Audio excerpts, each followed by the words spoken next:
Assalamualaikum. Hai guys, welcome back to channel Dahasan Video.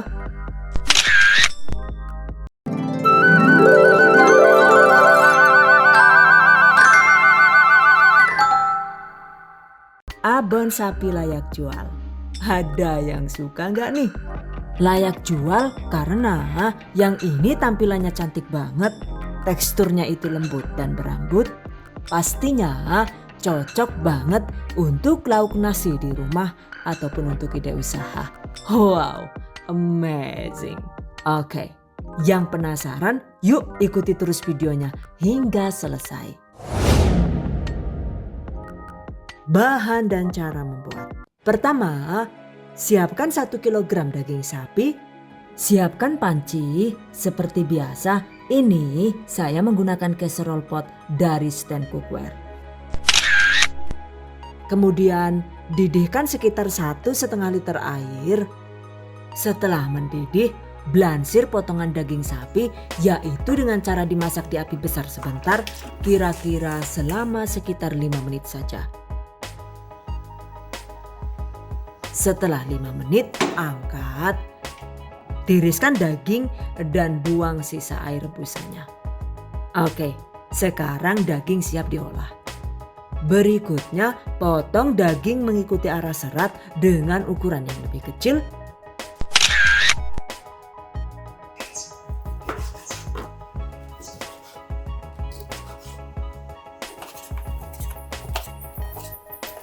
Oke, ini dia hasilnya. Lalu siapkan juga bahan untuk memasak dagingnya. Caranya yaitu masukkan daging ke dalam panci. Tambahkan 1 lembar daun pandan yang sudah diikat simpul, 4 lembar daun salam, dan 4 lembar daun jeruk purut. Tambahkan juga sekitar 1/4 sendok teh garam halus. Kemudian sekitar 800 ml air yang sekiranya itu bisa membuat dagingnya cukup terendam. Masak dengan api kecil hingga mendidih.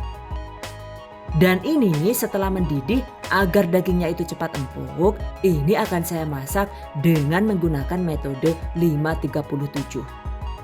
Yaitu dengan cara dimasak dihitung setelah mendidih selama 5 menit. Kemudian matikan apinya dan tutup selama 30 menit. Pastikan tutupnya itu benar-benar rapat ya. Karena itu ini lubangnya saya sumpal dengan gulungan aluminium foil.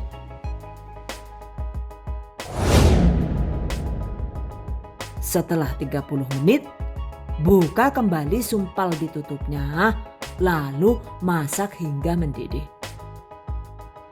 Setelah mendidih, lanjut dimasak dan dihitung waktunya selama 7 menit. Setelah 7 menit, matikan api kompor. Tuh lihat, dagingnya itu sudah lumayan empuk ya. Cuma karena ini air kaldunya itu masih agak kebanyakan, jadi ini saya masak lagi hingga kaldunya itu menyusut dan tersisa kurang lebih sekitar 500 ml saja. Nah, ini dia guys hasilnya. Setelah dimasak sekitar setengah jam dengan api kecil, sekarang kuah kaldunya itu sudah menyusut banyak. Oke, matikan api dan pisahkan antara daging dengan kuah kaldunya seperti ini. Jadi kuah kaldunya ini jangan dibuang ya. Berikutnya, suwir daging hingga halus. Bisa dengan cara dipukul-pukul seperti ini.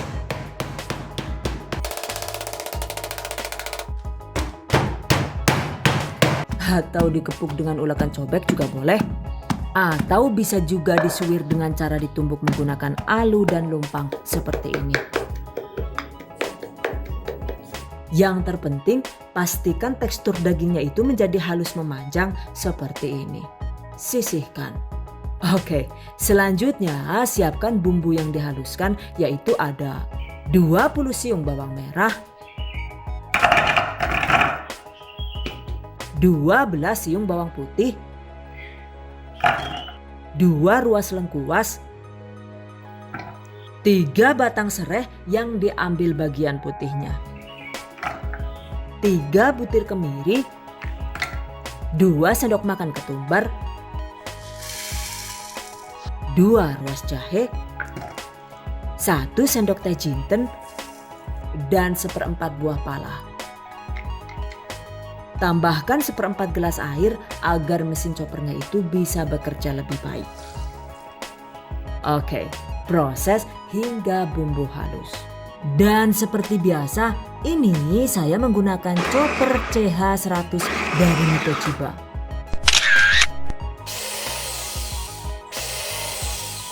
Nah, ini dia guys hasilnya. Bisa dilihat kan ya? Dengan fitur mata pisau ganda, chopper Mitochiba ini mampu menghaluskan aneka bumbu dengan sempurna.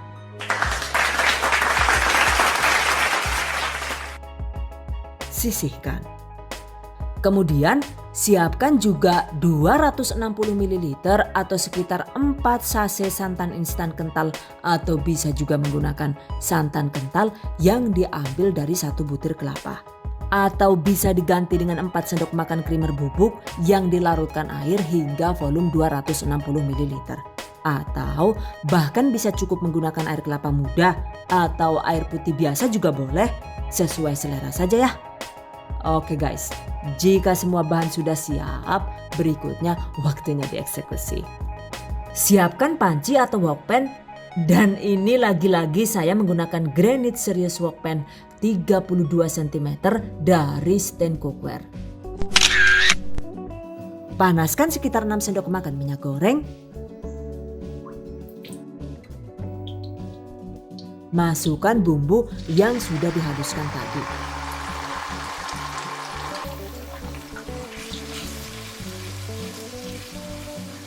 Tumis hingga bumbu harum dengan menggunakan api kecil selama sekitar 8 menit.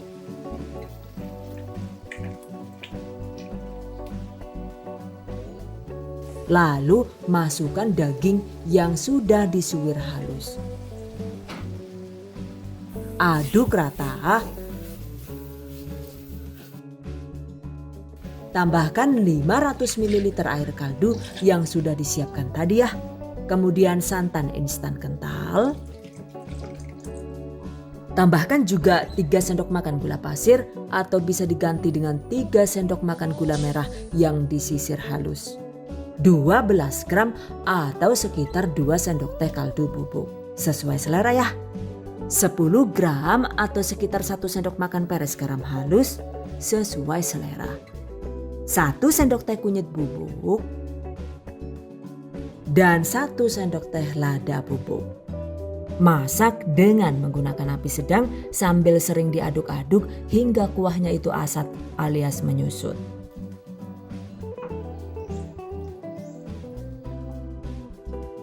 Nah ini setelah 10 menit dimasak juga airnya itu masih belum asat ya guys. By the way, sama seperti panci tadi, wokpan dari stand cookware ini dibuat dari bahan granit coating dengan teknologi Greblen yang paling unggul di Jerman ya. Jadi dipakainya itu enak banget, sama sekali tidak lengket dan panasnya bisa menyebar rata. Catat. Nah ini dia guys, setelah 30 menit dimasak dan diaduk, tampilannya seperti ini ya.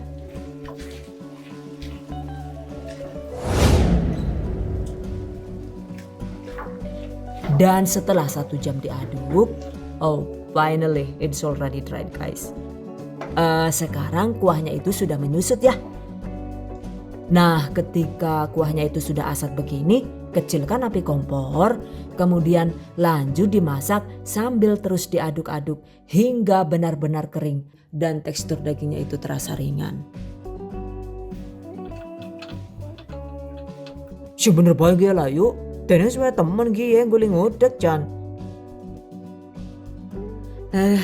Selok tengkleng ki tangannya lah yuk. Wis ora kuat nyonge, gantian ngapa Jan? By the way, setelah 2 jam diaduk kelihatannya itu sudah mau matang ya guys. Cuma pastikan abonnya itu benar-benar kering dan matang sempurna agar nantinya itu abonnya bisa lebih awet lama saat disimpan. Catat.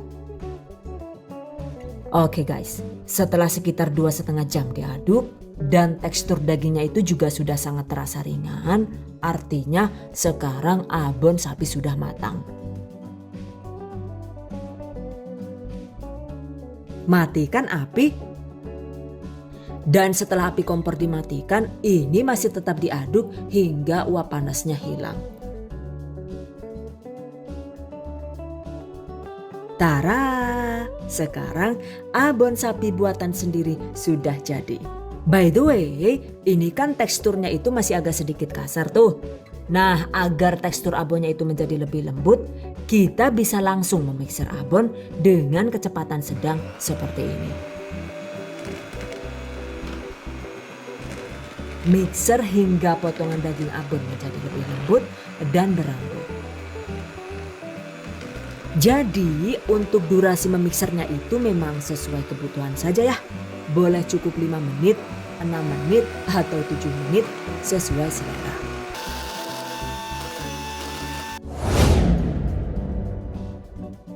Dan ini dia guys hasil akhirnya. Abon sapi yang super lembut dan harum juga gurih, siap disajikan. By the way, jika disimpan di wadah tertutup begini, abon ini bisa awet hingga 2 bulan lebih di suhu ruang. Wow, amazing. Abon sapi ini juga mantap banget digunakan untuk isian lemper, untuk aneka topping roti, ataupun untuk teman makan nasi putih, sesuai selera saja ya. Satu resep ini itu dapat menghasilkan sekitar 550 gram abon sapi. Oh, susutnya ternyata lumayan banyak ya. By the way, saat menyuwir daging, pastikan daging digepuk hingga benar-benar lembut. Karena jika dagingnya itu dibiarkan terlalu kasar, maka hasilnya itu jadi lebih susah matangnya dan yang jelas jadi mirip daging suwir deh. Seperti ini misalnya. Karena gepuknya itu kurang lembut, bahkan setelah dimasak sampai 3 jam juga masih belum matang ya. Alah, Jan, yuk kepriwe sih. Kesel banget kayak carane, Jan. Ket mau ngane diudek-udek orang matang-matang. Sedih nyonge, Jan. Oke guys, demikian tadi cara membuat abon sapi layak jual ala The Hasan Video. Semoga bermanfaat. Dan bagi para pejuang keluarga yang menggunakan resep ini untuk ide jualan, semoga dilancarkan ya. Diberi kemudahan untuk usaha. Amin. Dilimpahi rezeki barokah dan turah-turah. Amin. Tetap semangat dan selalu berusaha. Insya Allah semoga bisa sukses dunia dan akhirat. Amin. Okay, I hope you guys enjoy this tutorial today. Thank you so much for watching. See you guys next time. Wassalamualaikum warahmatullahi wabarakatuh. Bye bye.